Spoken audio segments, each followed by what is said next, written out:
Un jeune paysan découvrit que ses larmes faisaient éclore de mystérieuses fleurs sur une terre aride. Lorsque la première fleur violette apparut, il n'imaginait pas que ce miracle transformerait non seulement sa vie, mais toute sa communauté. Entre traditions ancestrales et découvertes scientifiques, un voyage d'espoir renaquit à Bellefleur. Préparez-vous pour une histoire qui fera fleurir votre cœur comme les terres sèches. Abonnez-vous, laissez un j'aime et commentez pour nous dire d'où vous suivez cette extraordinaire histoire de connexion avec la nature. Il est des endroits en ce monde où le ciel semble toucher la terre avec plus de tendresse. Dans le petit village de Bellefleur, niché comme un bijou rustique entre des collines d'un vert autrefois luxuriant, l'aube de ce jour-là semblait pareille à tant d'autres. Le soleil pointait paresseusement derrière les collines, peignant le ciel de tons orangés qui se déversaient sur les toits de tuiles et les fenêtres encore endormies. Mais pour Antoine, cette matinée gardait un secret qui changerait non seulement sa vie, mais le destin de toute une communauté. À 28 ans, Antoine portait dans ses mains calleuses la mémoire vivante de 3 générations d'agriculteurs. Des mains qui connaissaient le poids de la houe, le contact de la semence et la texture de la terre sèche qui, depuis 3 ans, refusait de donner ses fruits. La nuit précédente, assis au bord de son champ stérile, il avait fait quelque chose qu'aucun homme de sa famille n'oserait confesser. Il avait pleuré. Ce ne furent pas des larmes silencieuses, contenues, comme on attend de celui qui a été élevé pour affronter les intempéries sans plier. Ce furent des sanglots profonds, arrachés à son âme qui mouillèrent de cette terre impitoyable, où ses rêves mouraient jour après jour. Et maintenant, elle était là, petite, fragile, improbable, une unique fleur violette, aux pétales délicats, comme des ailes de papillon, germait exactement là où ses larmes avaient touché le sol. Antoine s'agenouilla incrédule, tendant un doigt tremblant pour toucher la plante, craignant qu'elle ne se défasse comme un mirage né du désespoir. « Ce n'est pas possible », murmura-t-il au vent, tandis que le soleil illuminait la petite intruse, la faisant briller comme une améthyste vivante au milieu du désert qu'était devenu son héritage. Cette fleur, que personne dans la région n'avait jamais vue, ne serait que le premier chapitre d'une histoire qui se déroulerait au long des 4 saisons suivantes. Une histoire sur la danse éternelle entre l'ancien et le nouveau, entre ce que les anciens ont enseigné et ce que le cœur s'obstine à découvrir par lui-même. À Bellefleur, le temps semblait s'écouler différemment, comme une rivière qui refuse de couler en ligne droite.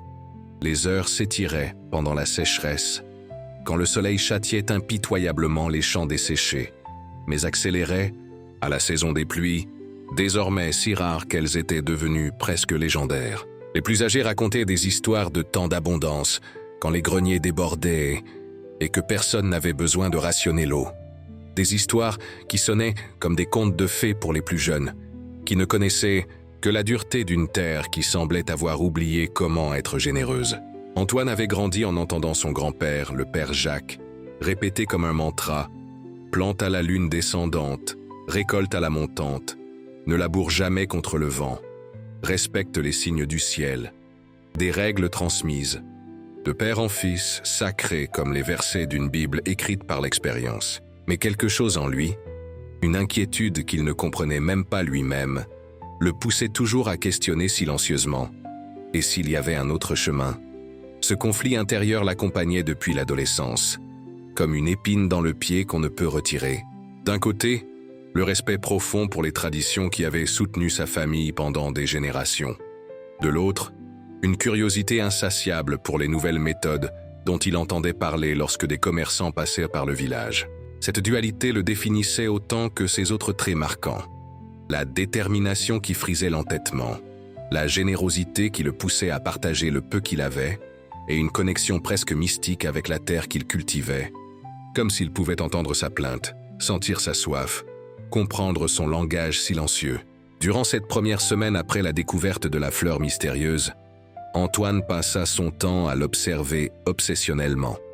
Il mesurait sa croissance, notait les changements de coloration, allant jusqu'à lui parler aux premières heures du matin, quand personne ne pouvait le juger pour une telle excentricité. Et puis, mu par une idée qui lui semblait folle même à lui, il décida de tester une théorie.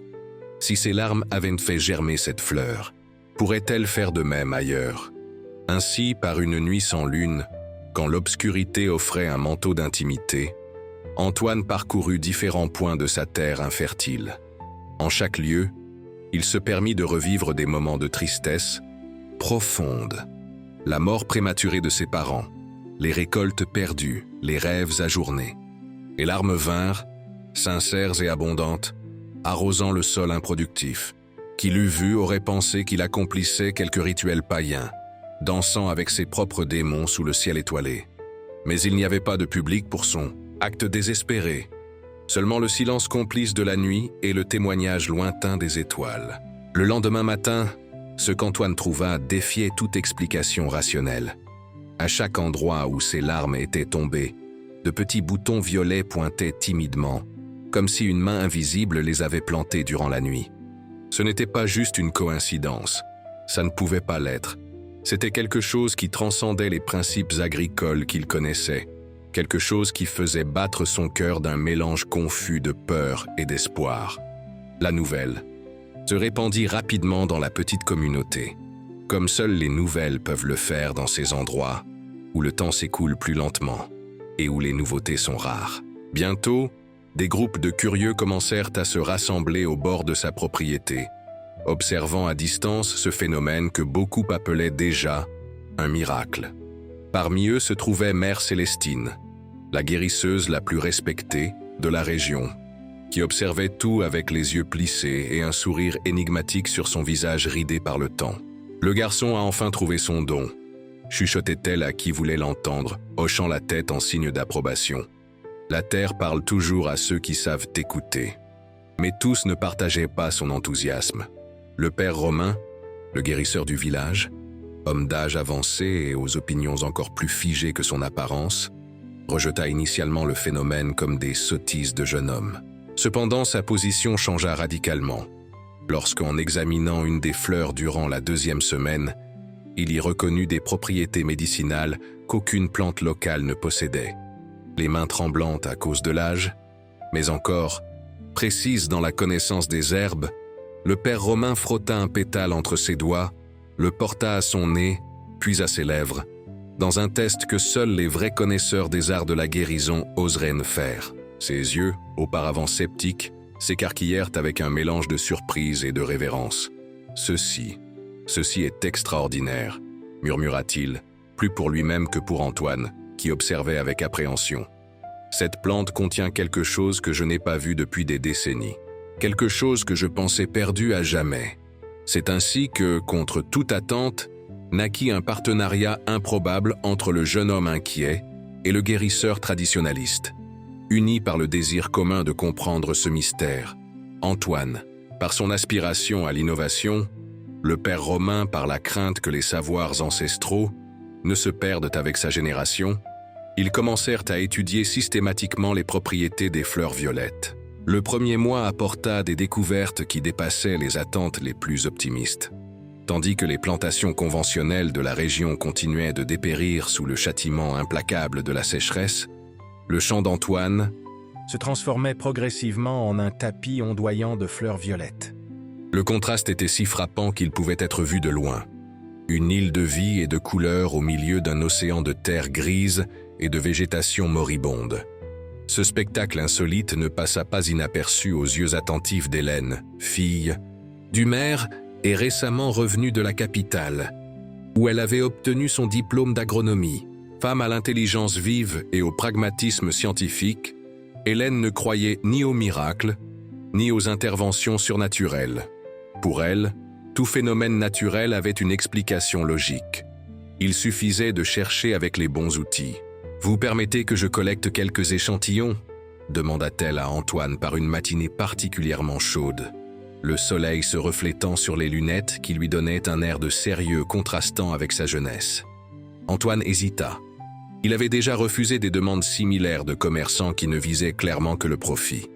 Mais il y avait quelque chose dans le regard déterminé d'Hélène, une curiosité authentique qui reflétait la sienne, qui le fit acquiescer. « Vous pouvez prendre ce dont vous avez besoin », répondit-il, l'observant recueillir soigneusement des échantillons de fleurs, de sol et même de l'eau qu'il utilisait pour l'irrigation. Mais j'aimerais savoir ce que vous découvrirez. Vous serez le premier informé, promit-elle, avec un sourire qui illumina son visage d'une manière qui fit détourner le regard à Antoine, soudain conscient du soleil qui brunissait sa peau et de la sueur qui coulait sur son front. L'entrée d'Hélène dans l'histoire introduisit une nouvelle dimension au phénomène des fleurs. Si le père Romain représentait la sagesse traditionnelle transmise oralement à travers les âges, Hélène incarnait la connaissance scientifique, méthodique, basée sur des preuves. Et Antoine se trouvait au milieu, comme un pont entre ces deux mondes qui, bien qu'apparemment opposés, cherchaient des réponses aux mêmes questions fondamentales. Comment guérir? Comment cultiver? Comment survivre? Le deuxième mois apporta la première grande révélation. Utilisant du matériel emprunté à l'université où elle avait étudié, Hélène analysa minutieusement les échantillons collectés. Les résultats préliminaires suscitèrent plus de questions que de réponses. Ce ne sont pas les larmes, en elles-mêmes, expliqua-t-elle à Antoine et au père Romain, réunis dans la petite salle de la maison qui servait de mairie improvisée. C'est une réaction chimique. Votre terrain possède une combinaison rare de minéraux que je n'ai trouvée dans aucun autre échantillon de la région. Lorsqu'ils sont exposés à la salinité des larmes, ces minéraux sont activés, créant un environnement parfait pour ces plantes spécifiques. La révélation eut l'effet d'un pavé dans la mare. Pour le père Romain, cela signifiait qu'il n'était pas face à un miracle, mais pas non plus à une coïncidence.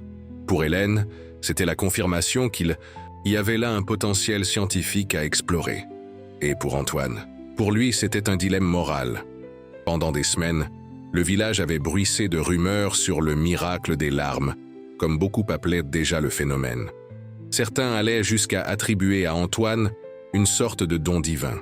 Des commerçants commençaient à entrevoir des opportunités de profit, parlant des eaux miraculeuses et de semences bénies. Révéler la vérité scientifique signifierait démanteler ce récit, peut-être nécessaire en des temps si désespérés, où l'espoir valait plus que toute explication rationnelle. Mais Antoine n'avait pas été élevé pour vivre de mensonges, même de ceux qui réconfortent.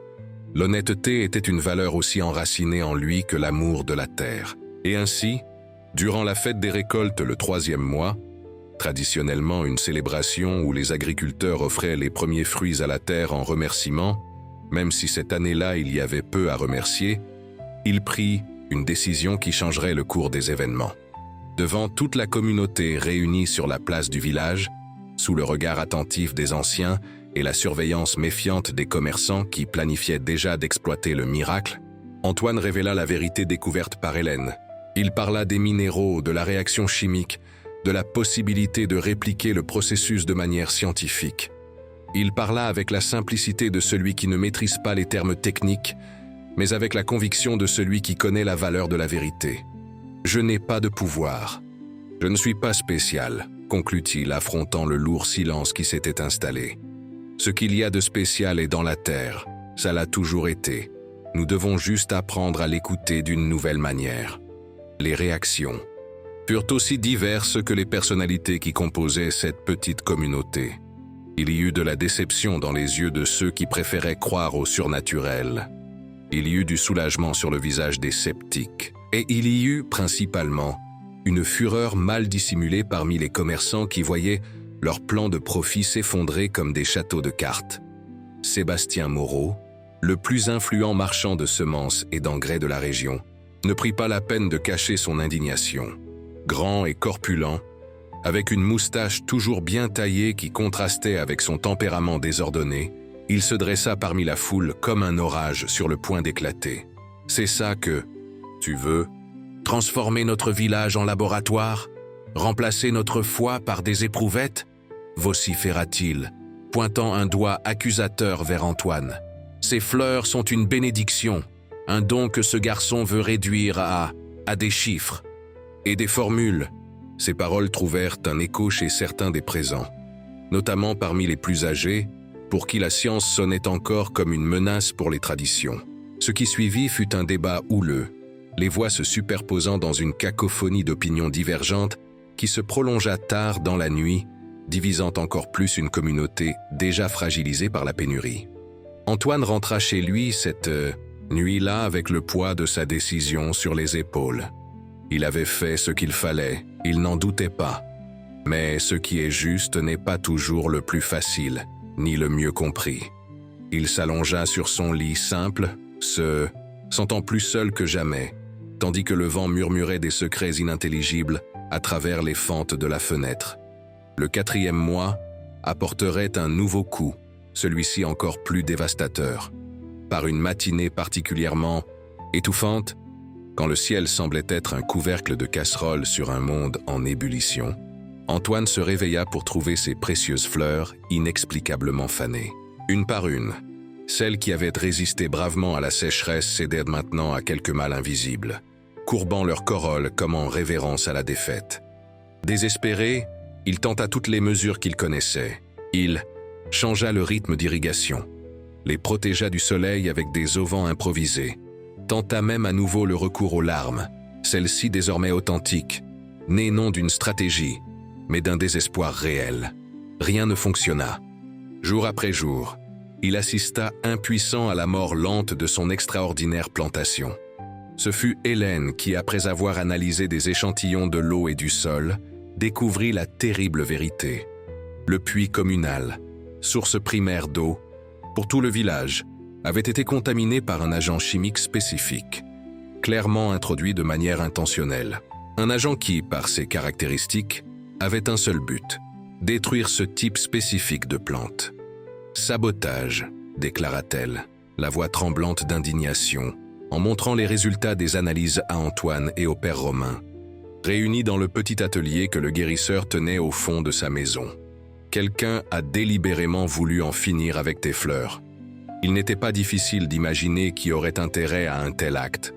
Les regards se tournèrent naturellement vers Sébastien Moreau et les autres commerçants, dont l'influence dans la région dépendait directement de la dépendance des agriculteurs envers leurs produits. La possibilité que la terre puisse retrouver sa fertilité naturelle, sans nécessité de semences modifiées ou d'engrais chimiques, représentait une menace directe pour leurs affaires. Mais les accusations sans preuve sont comme des couteaux sans manche, dangereuses pour celui qui les manie. Et ainsi, Antoine affronta non seulement la perte de sa récolte spéciale, mais aussi le poison du soupçon qui se répandait dans la communauté. Certains le blâmaient pour ce qui s'était passé, comme si sa prétention scientifique avait attiré cette malédiction. D'autres soupçonnaient qu'il avait lui-même détruit les plantes pour ne pas avoir à partager son secret. Les mauvaises langues allaient jusqu'à insinuer une romance interdite entre lui et Hélène, motivée par des intérêts obscurs. Au milieu de ce tourbillon d'accusations et de rumeurs, seul un petit cercle resta loyal. Le père Romain, dont le scepticisme initial avait cédé la place à un respect sincère. Hélène, dont la passion pour la science n'était surpassée que par son intégrité, et Mère Célestine, la vieille guérisseuse qui, à 92 ans, avait suffisamment vu de la nature humaine pour ne pas être surprise par ses bassesses. Ce fut cet improbable quatuor qui, au milieu de l'année, durant la sécheresse la plus sévère, dont on se souvint, fit une découverte qui changerait à jamais le destin de Bellefleur, alors qu'ils analysaient des échantillons de sol plus profonds, prélevés à près de 2 mètres de profondeur, ils remarquèrent quelque chose d'extraordinaire. Les racines des fleurs, apparemment mortes en surface, avaient créé un réseau, souterrain complexe. Ce réseau, invisible aux yeux, s'étendait progressivement, créant un système vivant qui semblait lentement purifier le sol contaminé et restaurer son équilibre minéral. C'est comme si elle s'était retirée pour se protéger, expliqua Hélène, les yeux brillants de l'enthousiasme de la découverte, en montrant aux autres les dessins qu'elle avait faits de la structure racinaire. Au lieu de lutter contre le poison en surface, elles ont plongé plus profondément où elles peuvent travailler en paix. Comme les sages en temps difficile, commenta Mère Célestine, acquiesçant de sa tête couverte de cheveux blancs comme neige. Parfois, il faut se replier pour mieux grandir. La métaphore n'échappa pas à Antoine. Lui aussi s'était replié ces derniers mois, évitant les confrontations directes, travaillant silencieusement, laissant les rumeurs se dissoudre naturellement, comme le brouillard sous le soleil matinal. Maintenant, il comprenait que cette période d'apparente inactivité ne représentait pas une défaite. Elle faisait partie du processus de transformation, aussi nécessaire aux plantes qu'aux hommes. Avec une détermination renouvelée, lui et Hélène développèrent une méthode pour accélérer le processus de régénération initié par les racines. Combinant le savoir traditionnel du père Romain sur les plantes indigènes qui attiraient certains nutriments vers le sol avec les techniques agronomiques modernes qu'Hélène maîtrisait, ils créèrent un système qui pourrait, théoriquement, restaurer la fertilité de grandes surfaces en quelques mois, et non en années. Mais comme toute avancée significative, celle-ci faisait également face à des obstacles considérables. Le premier était pratique, la pénurie de ressources pour mettre en œuvre la méthode à grande échelle. Dans une communauté déjà appauvrie par la sécheresse persistante, tout investissement, aussi minime soit-il, représentait un sacrifice, presque impossible. Le second obstacle était culturel, la méfiance persistante d'une partie de la communauté, notamment parmi les anciens, pour qui l'innovation était synonyme d'abandon des traditions. Le conseil municipal, formé majoritairement d'hommes et de femmes de plus de 70 ans, se montrait particulièrement résistant à toute initiative associant la science à l'agriculture, comme si les deux étaient mutuellement exclusives et non complémentaires. Nos ancêtres ont cultivé cette terre pendant des générations sans avoir besoin de laboratoires ou de formules chimiques, argumentait le père Anselme, le président du conseil, un homme dont la rigidité de principe n'était surpassée que par la raideur de sa colonne vertébrale, courbée en permanence par des décennies penchées sur la terre. Et maintenant, ce garçon et cette jeune femme de la ville viennent nous dire que nous faisions tout de travers. Cet affrontement entre tradition et innovation, entre le connu qui ne fonctionne plus et l'inconnu qui promet mais effraie, devint le champ de bataille où l'avenir de Bellefleur serait décidé. Et c'est dans ce scénario tendu que, le 9e mois, durant le rituel de la nouvelle lune, quand traditionnellement on plante pour prospérer, se produisit un phénomène que personne n'aurait pu prévoir. Les terres voisines de la propriété d'Antoine, sans aucune intervention humaine directe, commencèrent à montrer des signes surprenants de récupération. De petites pousses vertes surgissaient sur des sols autrefois stériles. La terre, auparavant dure comme du béton, devenait progressivement plus meuble, plus réceptive. Le réseau souterrain de racines, invisible mais infatigable, s'était étendu au-delà des limites artificielles de la propriété, se connectant aux champs adjacents, dans une étreinte silencieuse de régénération. Pour une communauté où le surnaturel avait toujours disputé l'espace au tangible, où les prières pour la pluie étaient aussi courantes que la vérification du calendrier lunaire avant la plantation, cet événement ne pouvait être interprété que d'une seule manière. Le miracle, temporairement interrompu, revenait maintenant avec une force renouvelée. Mais cette fois, l'explication scientifique d'Hélène ne diminua pas l'enchantement. Au contraire, elle l'amplifia. Les racines nettoient le sol comme nos reins nettoient notre sang, expliqua-t-elle à un groupe d'agriculteurs curieux qui s'étaient rassemblés pour observer le phénomène. C'est un processus naturel, mais non moins extraordinaire pour autant. Cette approche, qui présentait la science non comme une négation du mystère de la vie, mais comme un outil pour mieux le comprendre, commença à conquérir même les plus sceptiques. Progressivement, la résistance céda la place à la curiosité et la curiosité à l'enthousiasme. Les agriculteurs qui refusaient auparavant d'entendre parler de méthodes modernes cherchaient maintenant activement des informations, comparaient leurs notes, échangeaient leurs expériences. Le 10e mois, lorsque le Conseil des Anciens convoqua enfin une assemblée pour discuter officiellement de l'adoption des nouvelles techniques agricoles développées par Antoine et Hélène, le climat était déjà à l'ouverture, sinon à l'enthousiasme sans réserve. La réunion, tenue dans la salle communale où l'on stockait normalement les récoltes, maintenant tristement vide, attira pratiquement tous les habitants du village. Le débat promettait d'être houleux. D'un côté s'alignaient les défenseurs de la tradition pure, menés par le père Anselme et soutenus discrètement par Sébastien Moreau, dont les intérêts commerciaux dépendaient du maintien du statu quo. De l'autre, les partisans du changement, ayant à leur tête le trio improbable formé par Antoine, Hélène et le père Romain, l'innovateur, la scientifique et le gardien des traditions, unis par une vision commune de l'avenir. Mais le destin, toujours imprévisible dans ses caprices, avait d'autres plans pour cette nuit-là. Quand Antoine se leva pour présenter son cas, un murmure parcourut l'assemblée. Ce n'étaient pas ses paroles qui causaient l'émoi, mais quelque chose de bien plus primordial. Le son de la pluie, lourde et persistante, tambourinant sur le toit de tôle comme les doigts impatients d'un visiteur attendu depuis longtemps. En un instant, la salle se vida. Hommes, femmes et enfants coururent dehors, abandonnant le protocole, oubliant temporairement les divisions qui les séparaient. Sous l'averse, la première depuis plus de 8 mois, ils dansaient, riaient, pleuraient, levaient les bras au ciel en remerciement. La pluie, ce don si basique et si essentiel, se transformait en un spectacle presque mystique, en une affirmation de la vie persistant malgré tout.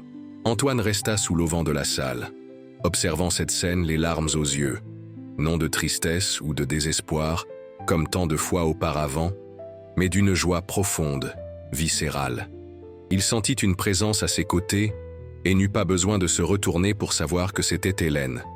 Son parfum, un mélange de vieux livres et de fleurs sauvages, était devenu aussi familier ces derniers mois que l'odeur de la terre mouillée qui emplissait maintenant l'air. On dit que les coïncidences sont la manière dont Dieu reste anonyme, commenta-t-elle, regardant la pluie avec un sourire. Mais entre nous, je pense que la météorologie a une explication plus scientifique.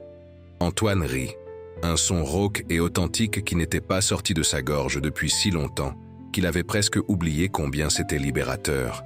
Peut-être n'avons-nous pas besoin de choisir entre Dieu et la science, répondit-il, dans un rare moment d'éloquence. Peut-être dansent-ils tous les deux ensemble là-haut, comme ces gens ici-bas.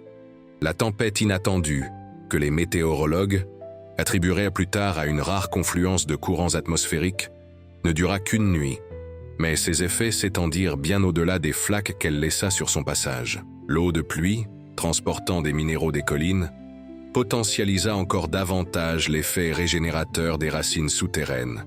Dans les jours suivants, le paysage de Bellefleur se transforma à vue d'œil. Le ver, timide au début, se répandait comme une rumeur pleine d'espoir sur des champs autrefois résignés à la stérilité. Plus significative encore, fut la transformation qui s'opéra dans les cœurs et les esprits de la communauté. L'Assemblée, reprise 2 jours après la pluie miraculeuse, aboutit à une décision unanime. La méthode développée par Antoine et Hélène serait adoptée officiellement, avec des ressources communautaires mobilisées pour sa mise en œuvre à grande échelle. Même le père Anselme, le plus fervent défenseur des traditions, s'inclina non sans préciser qu'il le faisait de sa propre volonté, pas sous la pression des jeunes. Dans son discours de reddition, il cita un vieux proverbe transmis par son grand-père. « Quand le fleuve change son cours, le sage ne construit pas un barrage, il ajuste sa barque et apprend les nouveaux courants. » Le 11e mois apporta une surprise que personne à Bellefleur n'aurait pu anticiper. L'arrivée de représentants du gouvernement régional, attirés par les récits sur la récupération miraculeuse de terres autrefois considérées comme irrémédiablement compromises. Des hommes en costume cravate, avec des dossiers pleins de papiers et des promesses encore plus volumineuses, proposèrent de transformer le petit village en un centre expérimental d'agriculture durable. « Imaginez », disait le plus éloquent d'entre eux, gesticulant avec enthousiasme devant le conseil réuni. Bellefleur sur la carte scientifique nationale, laboratoire, investissement, chercheurs, tourisme, toute une nouvelle économie tournant autour de la méthode que vous avez développée. La proposition était tentante, surtout pour une communauté qui avait connu si longtemps le visage le plus cruel de la pénurie. Mais il y avait un hic, et il n'était pas petit. Le gouvernement exigeait l'exclusivité et des brevets sur la méthode développée. En d'autres termes, la connaissance qui était née là, de la fusion entre tradition et innovation, entre larmes désespérées et analyse scientifique rigoureuse, devait devenir une propriété contrôlée, commercialisable, exclusive. Cette perspective divisa à nouveau la communauté, cette fois entre ceux qui y voyaient une opportunité unique de prospérité économique et ceux qui craignaient de perdre l'autonomie durement conquise. Le débat s'éternisa pendant des semaines, houleux, parfois même agressif, avec des amis de longue date se retrouvant dans des camps opposés. Antoine, désormais respecté par tous comme le catalyseur de la transformation qu'il vivait, se trouvait au centre de cette dispute politique. Son opinion était constamment sollicitée, son approbation disputée par les deux camps. Pour quelqu'un qui avait toujours préféré le silence contemplatif des chants à l'agitation des réunions communautaires, ce rôle de premier plan forcé était un fardeau presque insupportable. Pendant les nuits d'insomnie qui suivirent, errant dans ces champs maintenant revitalisés, il réfléchissait au long chemin parcouru depuis cette première fleur violette. Il pensait à la nature cyclique de toute chose, comment la terre, autrefois fertile, était devenue stérile pour ensuite renaître, comment lui-même, d'un jeune homme incertain divisé entre tradition et innovation, s'était transformé en un homme capable d'intégrer ses opposés dans une synthèse harmonieuse. Et ce fut lors d'une de ces promenades nocturnes, sous un ciel si rempli d'étoiles, qu'il semblait sur le point de s'effondrer sur la terre, qu'Antoine eut l'épiphanie qui définirait le dénouement de cette histoire. La réponse était là, sous ses yeux, depuis le début, dans les racines qui s'étendaient invisibles, ignorant les frontières artificielles, connectant des champs apparemment séparés en un unique réseau vivant. Le 12e mois, l'Orcien, de la célébration du nouveau cycle agricole, désormais réalisé dans l'abondance après des années de pénurie, Antoine surprit tout le monde par sa décision. Devant la communauté réunie et les représentants gouvernementaux, qui attendaient anxieusement sa réponse, il refusa formellement le financement qui exigeait l'exclusivité et les brevets. À la place, il proposa un système coopératif où la connaissance serait partagée librement avec d'autres communautés touchées par la sécheresse. « Ce que nous avons découvert ici ne nous appartient pas », déclara-t-il avec une simplicité éloquente qui émut même ses détracteurs. « Ni à moi, ni à Hélène, ni au gouvernement, ni à Bellefleur. Cela appartient à la terre, qui a toujours connu le secret de la régénération. Nous avons seulement appris à mieux l'écouter. » Sa proposition alternative était audacieuse dans sa simplicité. Bellefleur deviendrait, oui, un centre de connaissances agricoles, mais basé sur des principes de partage et de réciprocité. Les agriculteurs d'autres régions seraient les bienvenus pour apprendre les techniques développées, avec l'engagement de les adapter à leur réalité locale et de rendre leurs apprentissages à la communauté. Un circuit ouvert d'innovation, où la connaissance circulerait librement comme l'eau d'une rivière qui ne connaît pas de frontières. À la surprise générale, les représentants du gouvernement, après des consultations tendues avec leurs supérieurs, acceptèrent une version modifiée de la proposition. Non par altruisme certainement, mais par la reconnaissance pragmatique que les avantages politiques et sociaux de soutenir un projet aussi innovant dépasseraient les gains financiers immédiats des brevets exclusifs.